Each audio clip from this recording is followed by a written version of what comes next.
So today we are doing a fuel filter change on a 6.7 Power Stroke. This is a 2011, but it will be pretty much the same for 11 through 16.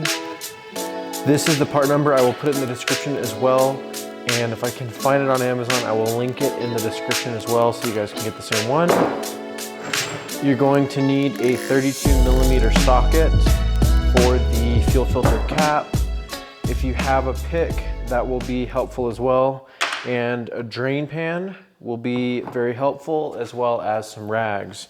That and 20 to 30 minutes max of your time, and you can get this done pretty easily. So the first thing that you want to do is open up your fuel filter box.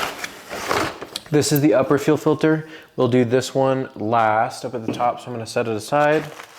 You're going to need to take your new O-ring and your filter underneath the truck with you.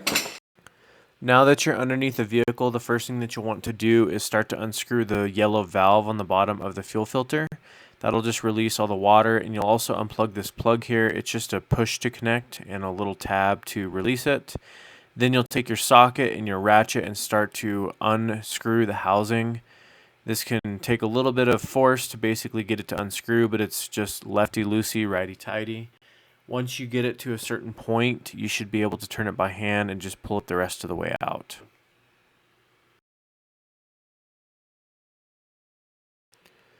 And once you've taken the cap off, the filter will come with it. Just let this drain out and make sure you have a drain pan underneath it to catch all the fluid.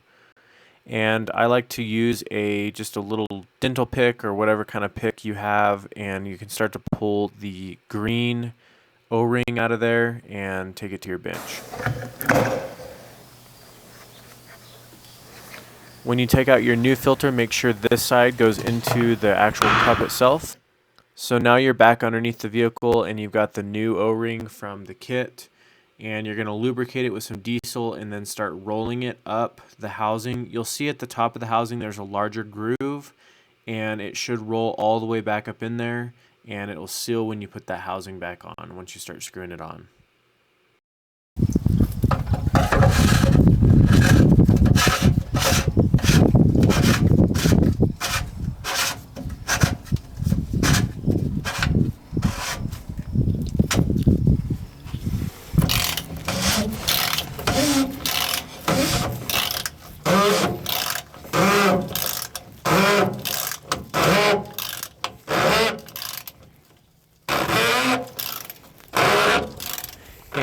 This is pretty interesting. You'll come to a hard stop where it just completely comes to a stop. You'll know that it's tight at that point. Replug in your sensor, make sure that the yellow valve is tight, and then we can move on to the top of the vehicle. This is really simple. Make sure that you put a rag underneath the area where you're going to disconnect the fittings. You don't want to lose a bunch of fuel on there. The one on the left, there's a green tab that pulls out. The one on the right has a white tab that pushes in. So you'll push in and pull off the right side, and you'll pull that green tab out on the left and then pull it off. You'll lose a little bit of diesel here, but not too much. Just make sure you have a rag there to basically catch it all.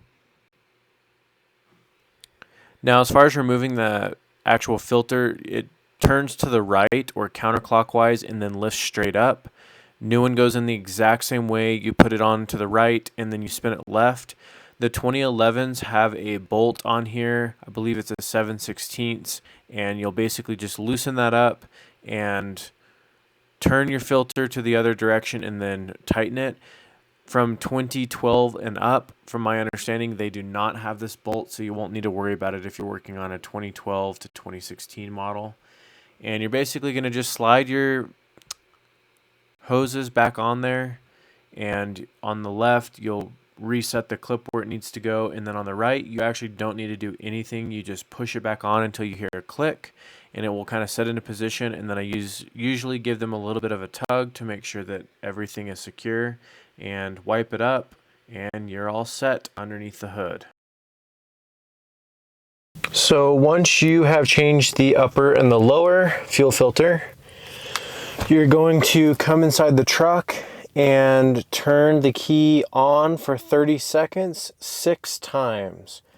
So you're not gonna start it, but you're just gonna turn it to the on position. Basically count to 36 different times. Each time you get to 30, turn the key off and back on.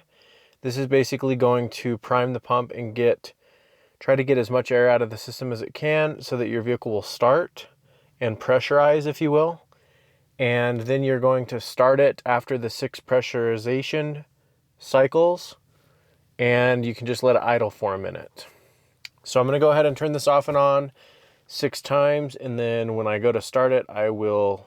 Okay, so now that you've let the pump prime 6 different times at 30 seconds each, you can go ahead and start the truck.